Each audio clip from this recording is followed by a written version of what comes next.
Hello, everyone, and welcome into the latest episode of the SPYPOINT Podcast. I'm your host, Trent Marsh.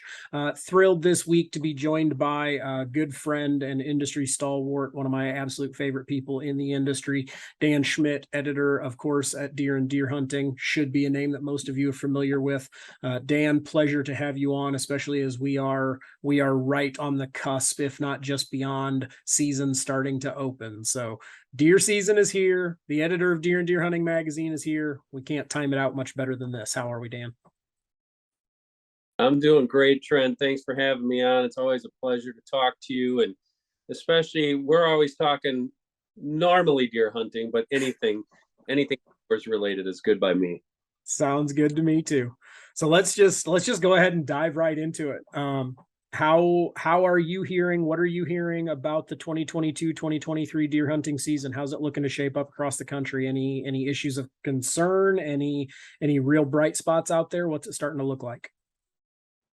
It sounds like it's pretty good, actually. Now I'm talking just a ubiquitous look at the country. We came through the summer pretty good. Last winter really wasn't too bad outside of northern Minnesota got hit pretty hard, but that's an area that is, I mean, essentially like Canada, where if they get hit, they get hard, and that happened there. Here in the upper Midwest, Wisconsin, Michigan, over by you, Ohio, New York, Pennsylvania, all the other states in the top tier did all right. The southern states, I think, are doing fine. I haven't heard of too many EHD outbreaks, although I know there's some. Mm-hmm. They're having some problems. And the West has had a lot of heat and with those fires, but that really doesn't affect the deer too much. They survive it. The one things that I have seen, or a couple of things that I have seen, is fawn production has been very good across the country. And I would say, with the exception of probably some of those Western states, they go through some problems with coyote predation and extreme heat that can affect things. But for the most part, I just got back from Wyoming, as you know, as always, fabulous out there. Very hot, very dry, burnt up landscape, but their deer are doing pretty well. So I think for the most part, I think everybody should be pretty excited about what's in store, especially with a lot of the archery seasons either have opened up or on the cusp of opening up here. Great. It's always love to hear that. Same thing. I've seen a few people talk about EHD. Our Indiana State DNR just had a thing. There's only been 3 counties that even have suspected cases at this point. Only one that's tested positive. Kind of just talking to people around the country, I'm probably a little bit worried about Southwest Missouri.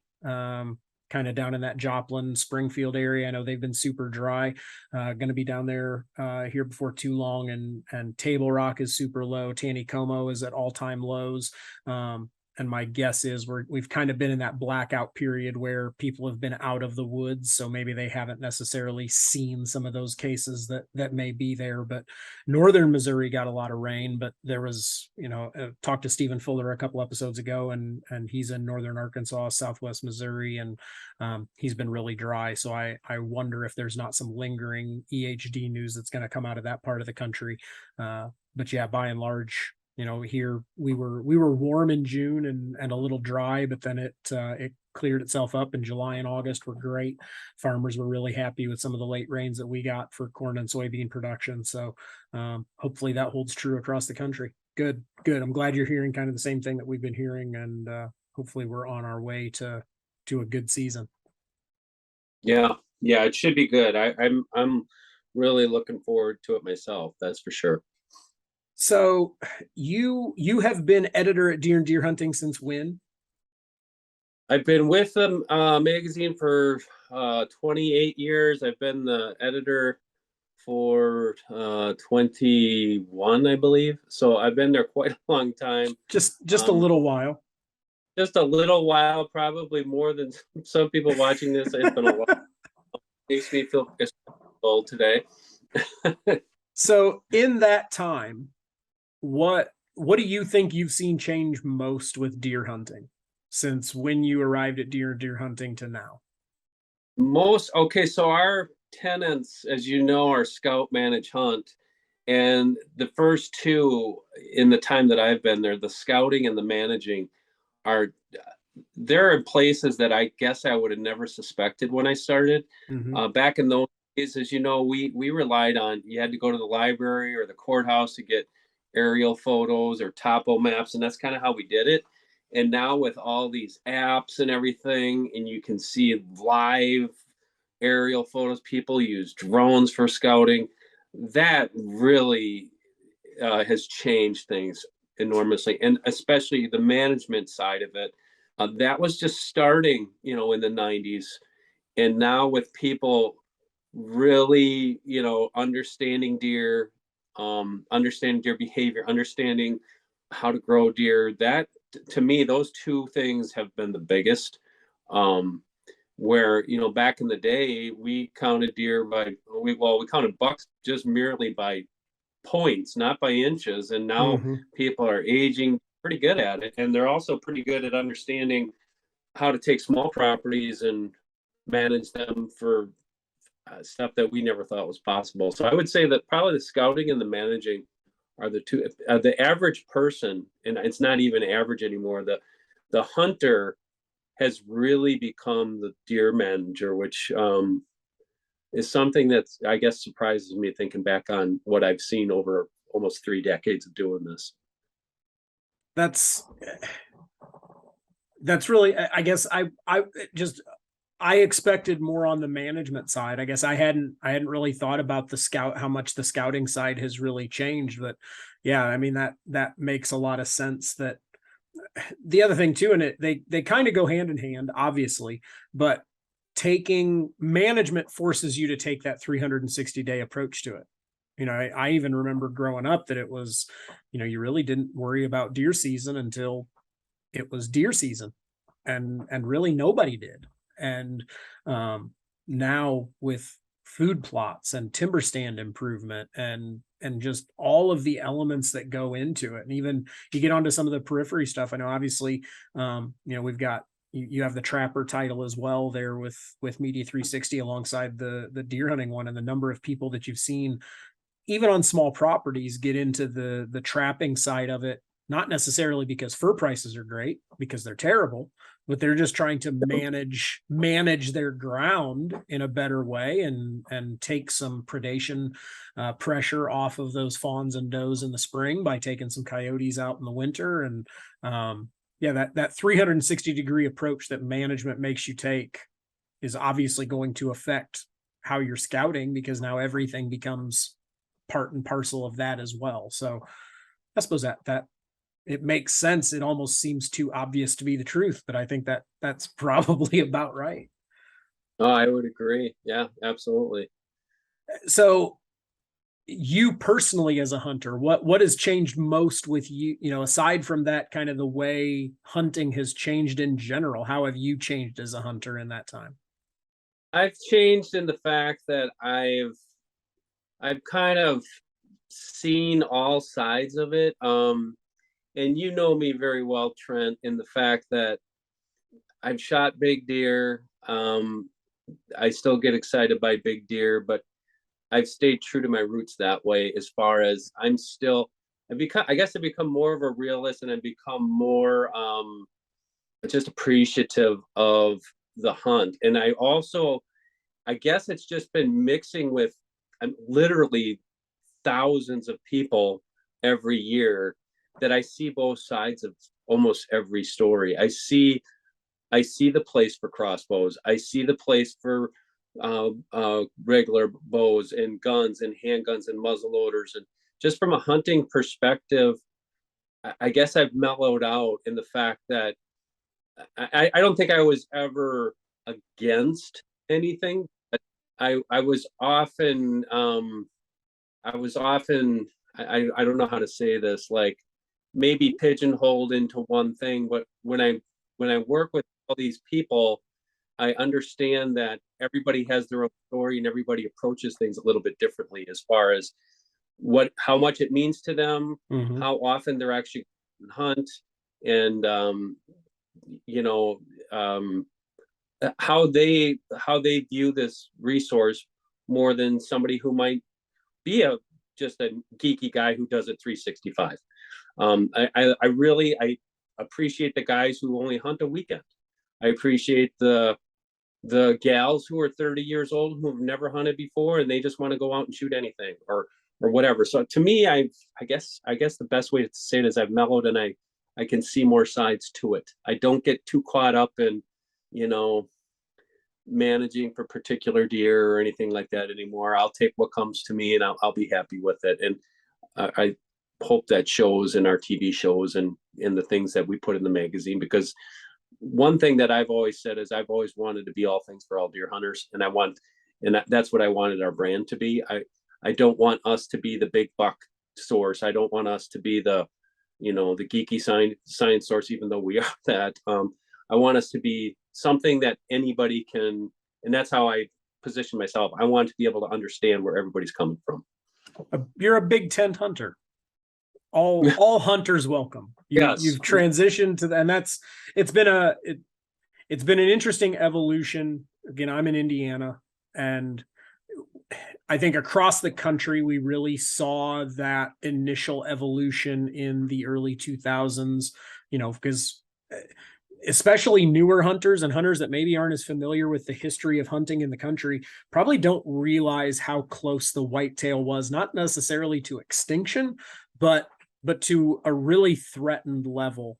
Talking to my grandpa growing up in Northeast Indiana, which is probably one of the more underrated places in the country to find quality deer. When they would be out rabbit hunting and cut a deer trail, that got talked about at the coffee shop for a week.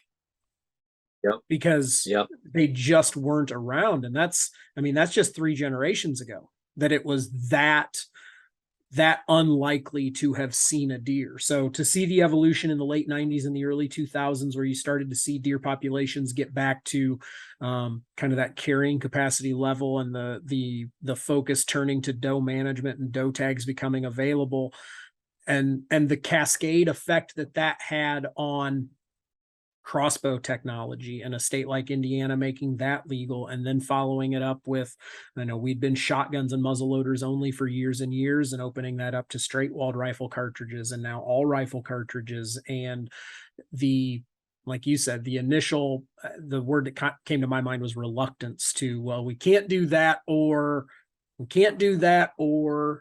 and it's always a sky is falling scenario. And then you get here 5 years later and you're still seeing deer. The quality of deer is still there, and harvest numbers continue to be what they are. And I don't think that it's accidental, in that what we just talked about in terms of scout and manage coming along at the same time, because they are healthier deer, I think, largely than they were 20 years ago and 25 years ago.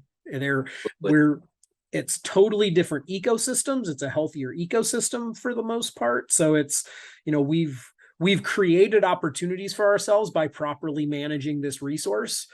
But for those that remember the bad old days, I can certainly understand where somebody would come in and say, because they might have seen in their lifetime where you didn't have deer numbers like that. So to open it up to something like crossbow, or to open it up to a rifle season, your immediate response is going to be, well, it wasn't that long ago we didn't have deer, and we're going to run ourselves right back there. So I remember that. To add on to your point, in 1900, there were 500,000 whitetails in North America. There's 32 million now. So, that's a conservation success story. But I remember the 70s, and that's not that long ago. And then my dad remembers the 50s, where there weren't, like, southern Wisconsin was like what you said with Indiana. There were no deer down there. And it's same thing like what you said. I grew up rabbit hunting. That was my first love, because we didn't have deer. And when you saw a deer, and then you started we didn't know anything about him. It ran, and it had its tail up. That monster that met him was a buck. We didn't know what the heck we were talking about. Mm-hmm. But it's just like this, like seeing the Loch Ness monster or something. It was something that was so unique. Now it's like I had 3 of them in my front yard right before I started the call with you. So it's completely different.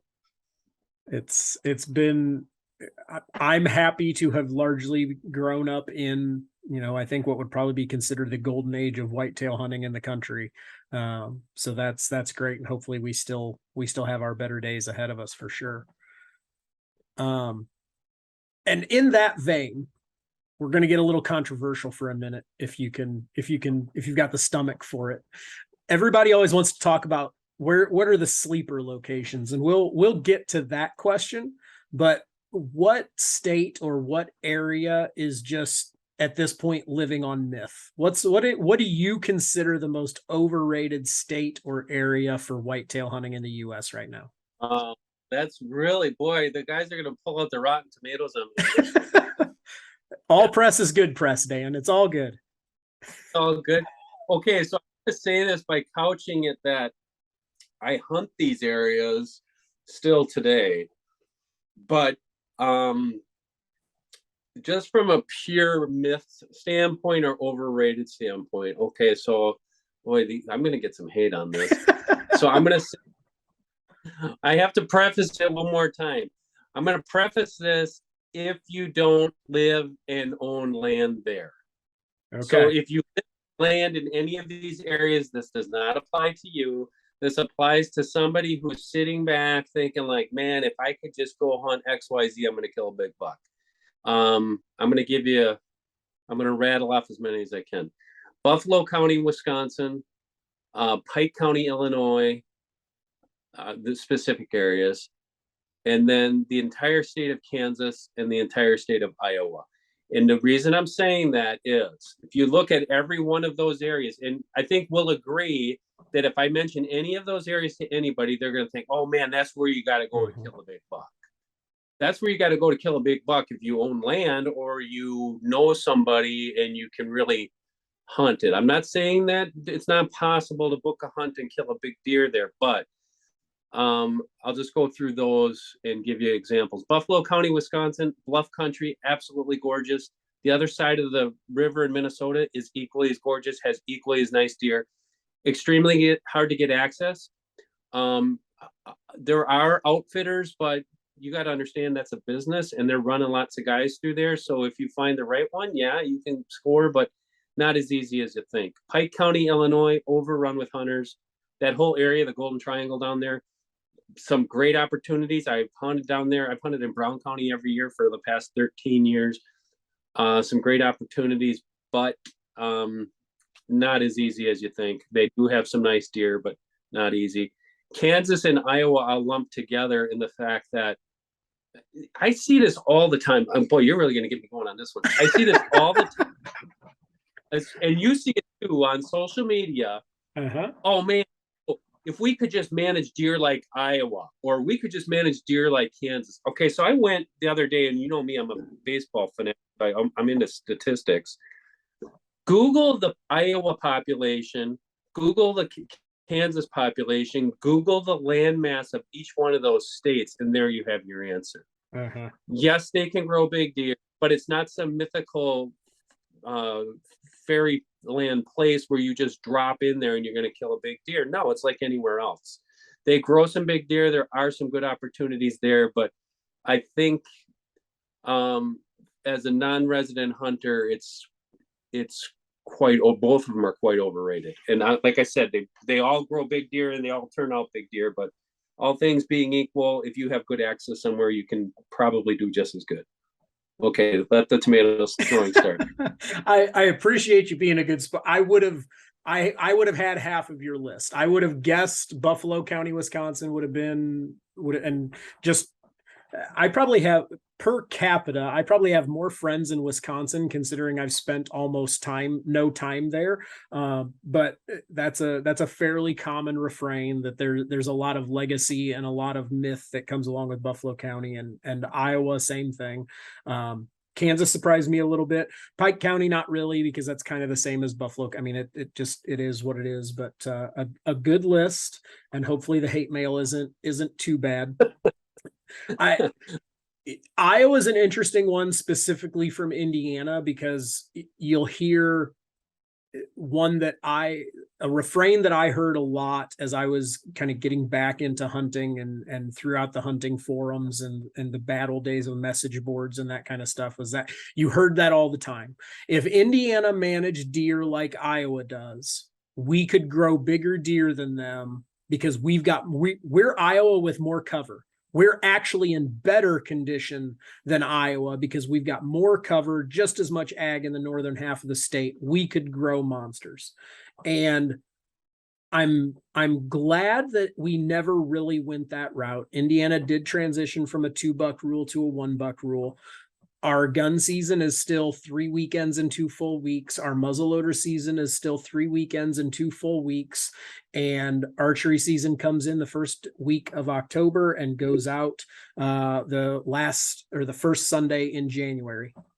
And to boot, our gun season normally ends over Thanksgiving. Like, we are gun hunting right down the gut of the rut. And you know what?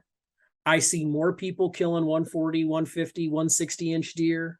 Everyone has one on trail camera. It doesn't matter if they're hunting 10 acres or 150. Like, the days of hanging out at the check station to see one good 10-point deer over the course of the opening weekend of gun season are long gone. And we didn't do anything differently than we were doing in 1988, except for add some doe tags and add weapons that were available.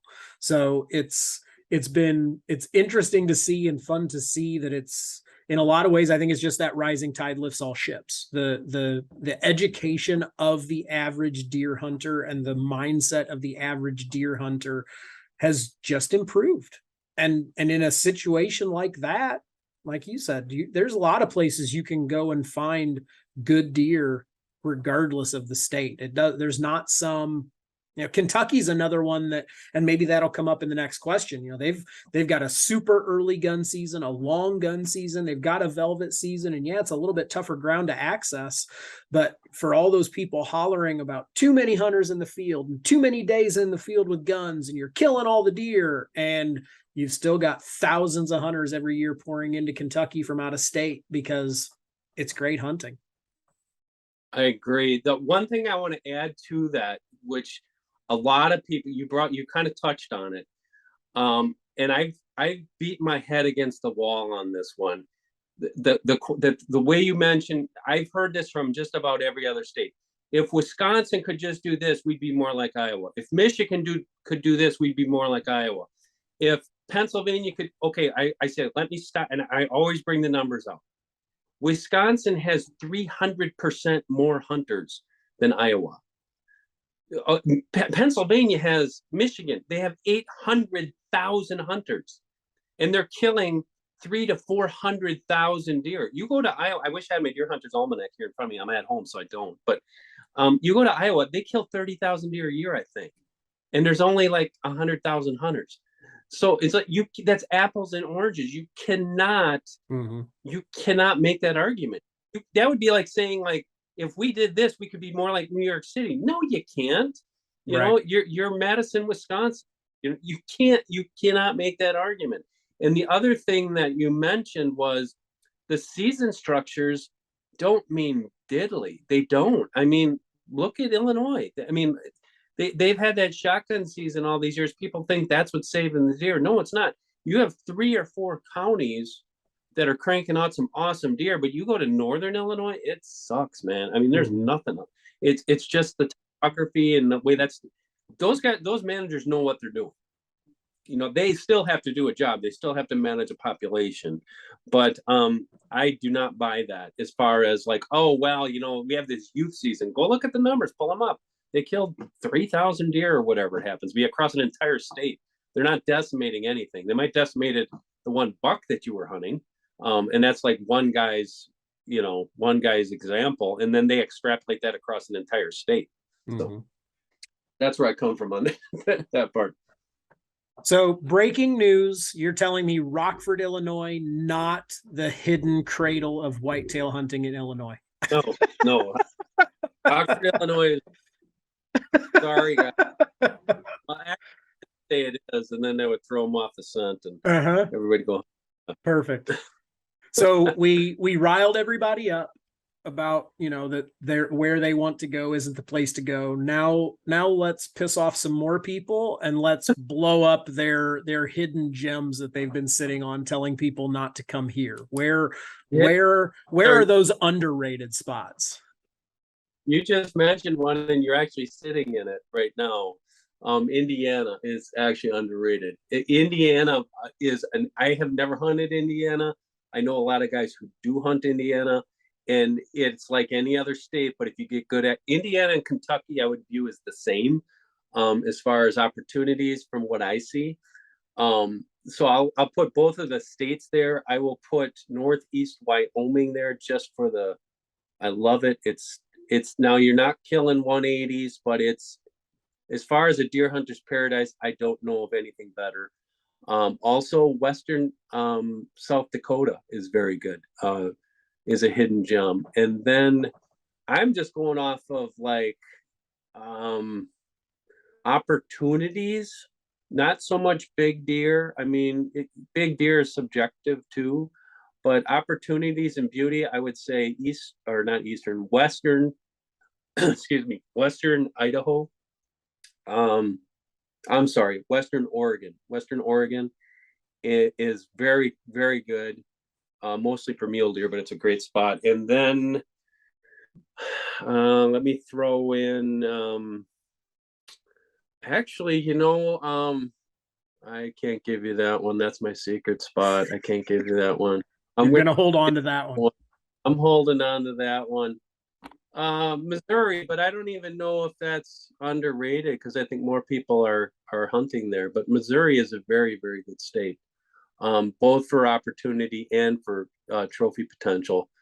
Missouri has been actually producing, and it gets famous with like the juries and people like that have land out there. But I hunted Northeast Missouri probably 25 years ago, and I was just stunned at the number of acres of like CRP and public access spots that you can hunt that were pound for pound pretty much as good as anywhere else. So and that pretty much puts us in the middle of the heartland. If you're talking about Missouri and Kentucky and Indiana and Ohio, Ohio is, I think a lot of people talk about it, but it's another one of those states with limited access. Really tough. You find places that are just like, I know guys that are killing them out of subdivisions and they're killing giants, so there's places like that. The South has some good hunting. I was going to drop one in there and hopefully I'm not blowing up the one you're holding for yourself. But if you were going to have me put one in there, Georgia, I'll let you know if you tell me. Georgia has more and bigger deer than people think. I don't think people think of Georgia as a big whitetail destination, but there are some legitimate monsters every year coming out of Georgia. Not monsters by Southern standards, just awesome whitetail by anyone's standards coming out of Georgia every year. Yeah, Georgia, and I'll actually tell you, my state was Florida.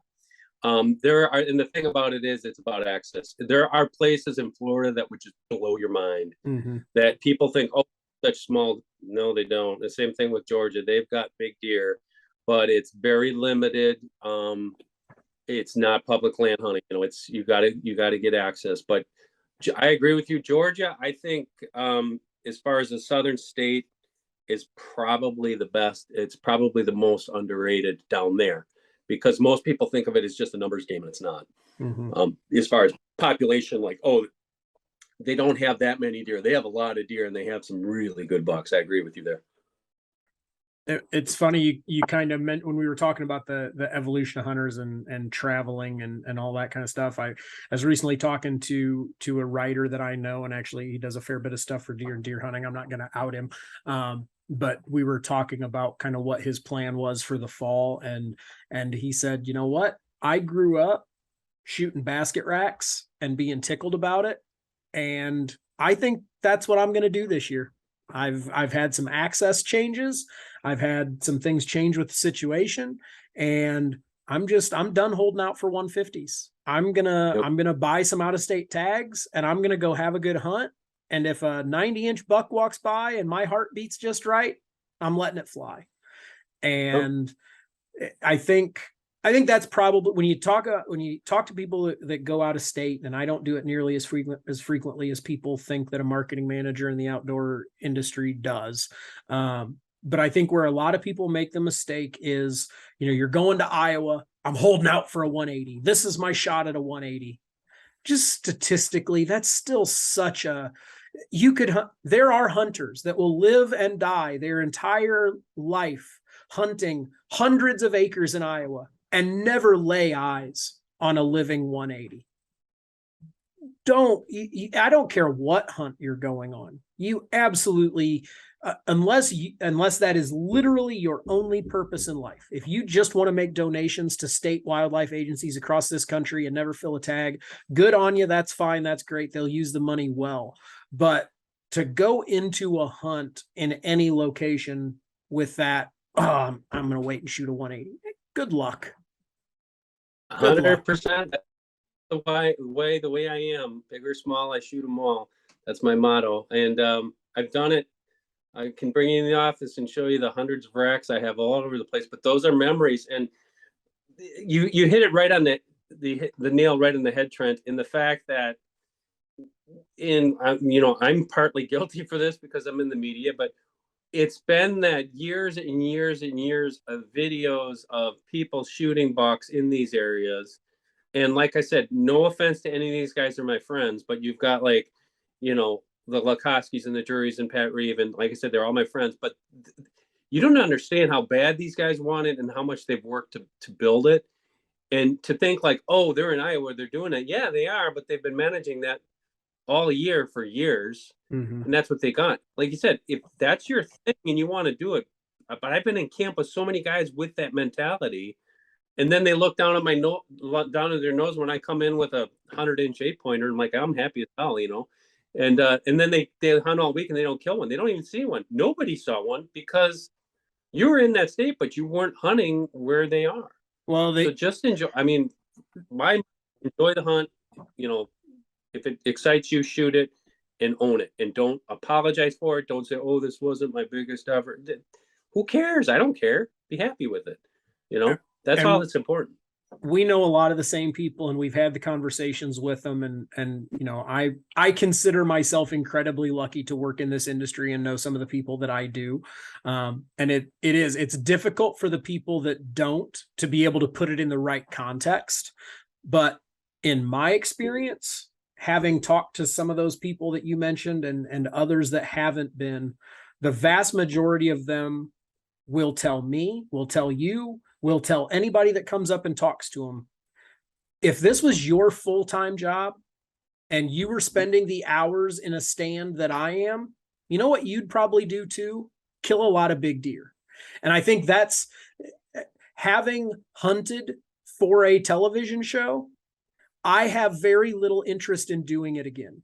It is way different than what people think it is. And when you are somebody like the Drurys or the Brunsons or the whoever you want to mention, Melissa Bachman, they're making their living doing this. So they don't go back to the lodge when their feet get cold or they get a little hungry and eat a Twinkie or some chili. They're spending 60, 80 hours in a tree stand a week. And yeah, it looks great. It's a fantastic 7-minute segment on a 23-minute video that they have to make 13 of every year. But it didn't happen in 7 minutes. It probably didn't happen in 7 days. And it damn sure didn't happen in 7 hours. So for you to try to extrapolate that level of a success or those goals to you, it's not going to happen. It's not a realistic expectation. Not to douse anybody's dreams, but that is not reality. You are not operating within reality if that's your expectation. Absolutely agree with you. Amen. So we're going to try to wrap up here before too long. I do want to take your temperature on another thing. Like I said, we're going to be a little controversial. We've seen over the last year or so, there have always been some locations that had some restrictions as it came to trail cameras or cell cameras, and we're starting to see this list grow. I've spoken on it a couple times. I probably will again here, but wanted to kind of get your impression of, what do you think is at play here? What's the driving factor behind these? Do you think it's something that's going to continue to proliferate, or are we kind of bumping up against a wall of how far it can go? I'm shocked and saddened that it's come this far, to be honest with you, because trail camera restrictions to me is about as silly as these laws that we used to have on the books that you could not use lighted knocks. Now I know people are going to say, "Oh, Dan, those are two different things." No, they're not, and they're going to say, "Well, that's not fair chase." How? Tell me how that's not fair.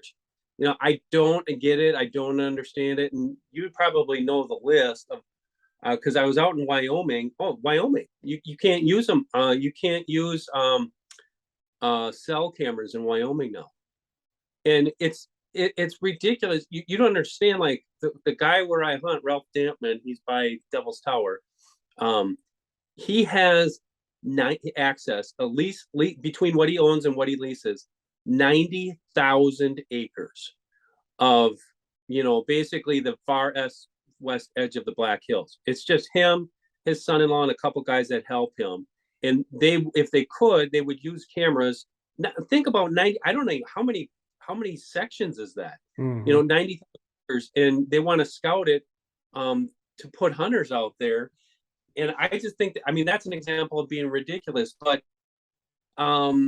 okay, so number one, I don't think those laws should be on the books. Number two, I don't think it's against any estimation of fair chase.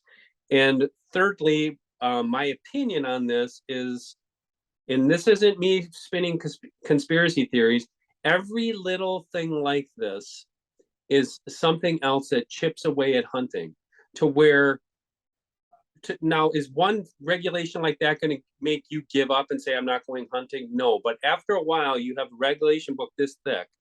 And my thoughts on this are the same as Ted Nugent's. I think there should be uniform game laws across America, and that should be about a pamphlet that is folded in half. These are the times I can go hunting. These are the dates I can go hunting. I can hunt from 20 minutes before sunrise to 20 minutes after sunrise. I can hunt September 1st to January 31st, whatever the dates are. Okay, the dates would be different for the states, but it's like, okay, you can use a compound bow, a rifle, whatever. I'm about simplicity. I think that if you're going along, you're nitpicking all these little things, there's got to be a point. It's just like crossbows, let's go back one to say compound bows. Right. Well, when we first started shooting compound bows, remember when we went to 50% let off? Oh my God, this is awesome. I'm only holding 40 pounds. I'm not holding 80. Now it's 90% let off. Well, is that unfair? And then they say, well, at some point there is. No, I don't. I still have to go out there, be scent free as possible, play the wind, know where the deer are. I still have to do all my scouting. It's not like I'm running out there and killing a deer, opening up my window and shooting a deer out of my house or something like that. It has nothing. It's nothing like that.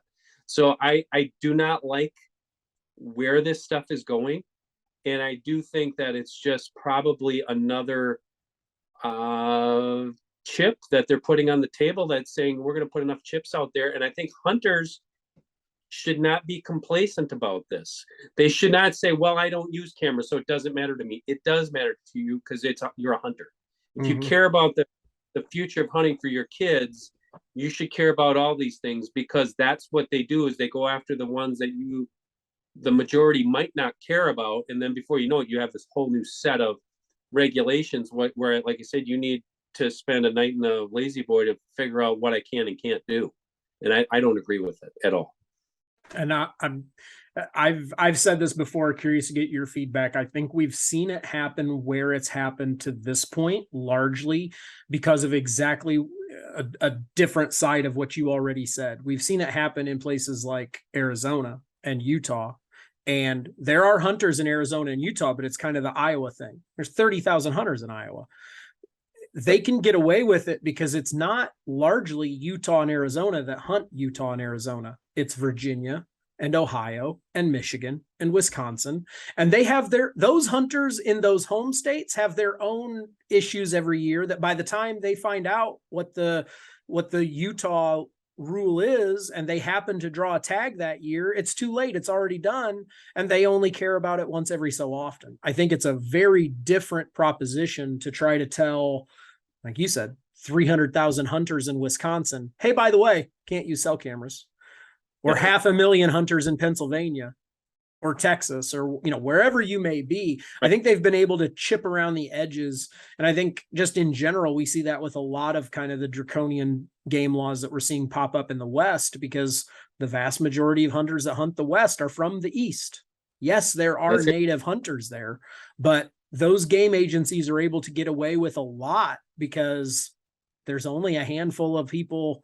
Great. Yeah, sure. 70% of the population hunts in Alaska. Well, that's because there's like 14 people that live in Alaska. So you don't have the numbers game that you've got somewhere like Ohio, Wisconsin, Michigan, Pennsylvania.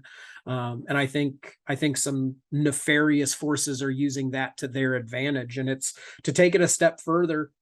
I kind of have to like take off the SPYPOINT hat, or feel like I have to, but it's the same as you brought up the lighted Nox, and it's another one that's always frustrated me. It's a fundamental lack of ignorance or refusal to understand the technology. In Arizona, they cited that one water hole that had a bunch of cameras around it. And okay, yeah, that's a problem.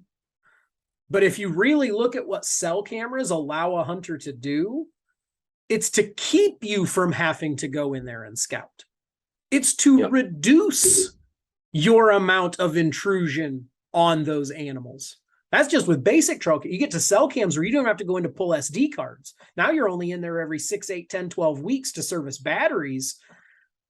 You could make an argument that nothing has done more to make deer feel more secure than being monitored by trail cameras, instead of boot stomping around the ground every 2, 4, 6 weeks to go in and look around and see where are the tracks at and what are they feeding on and where's the browse. Like it's just a misunderstanding of how the technology can be deployed.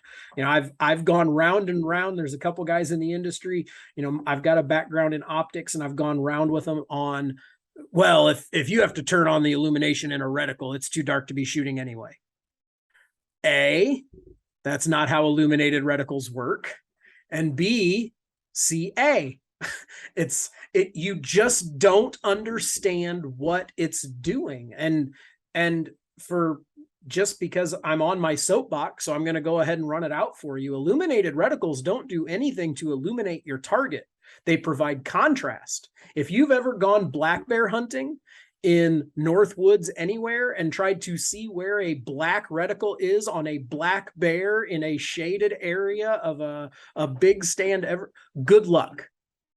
But being able to turn that red or green, that is a positive ethical development. That is a positive efficiency development that does good for the hunter, and it does good for the animal by being able to make a better shot. The lighted Nox allow you to see better where do I want to go push that deer that I may be hitting the liver, or do I saw it hit back, so I know I'm going to let it lay. I'm not going to push a bad situation. With cell cams, I don't have to go in and disturb my animals every 2 weeks to put a plan together for season. I can do it from a distance and let those animals be more secure. Humans are hardwired to be lazy. Whitetails are hardwired to survive. The numbers are always in their favor. There are exponentially more deer that survive deer season in every state in this nation than will ever be killed. And far more big bucks die of old age than will ever be taken by hunters because of cell cams, lighted Nox, illuminated reticles, mapping apps, regardless. Now I'm done. Now I'm off my soapbox. Amen. And look at the numbers. Like I said before, look at the numbers. Is it increasing harvest? No, it's not. It all boils down to jealousy among people. If on our side, well, I can't do that, therefore you shouldn't be able to do that, or I can't afford that, therefore you shouldn't be allowed to do that. And on the other side is anti-hunters just trying to figure out another way to, just make it uncomfortable, and people just say screw it and they don't want to go hunting anymore. I mean, that's basically, to me, that's what it boils. Honestly, my biggest issue with it, and not to get too political, but it's going to have to a little bit. My biggest issue is the land. Like, it's one thing if you want to ban it on public ground. You know what? It's the state's ground. The state wants to pass that legislation. Whether I agree with it or not, it's not my land. But to tell private landowners or private landowner lessees that they can't use something like a trail camera on their property, I have more issue with the property rights element of this whole thing than anything else. It's bad enough that, especially when you get west, you can't collect rainwater. You can't do either the laundry list of things that the state tells you that you can't do, to then tell you, oh, by the way, you own this land and you pay taxes on owning this property, but I don't care if you want to use it recreationally. We will dictate to you the terms by which you can properly recreate on your own land. Nope. File that under kiss my backside. That's where that lands with me.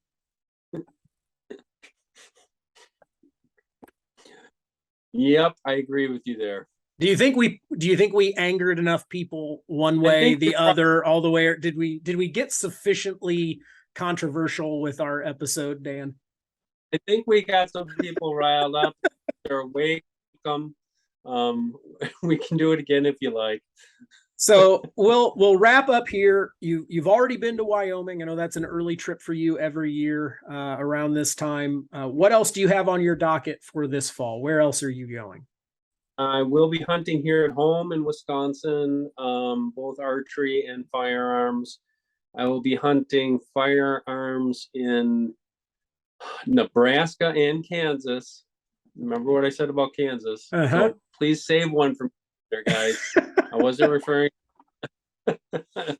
And possibly Oklahoma. So I hopefully get another a little bit of taste of a good portion of deer country this fall.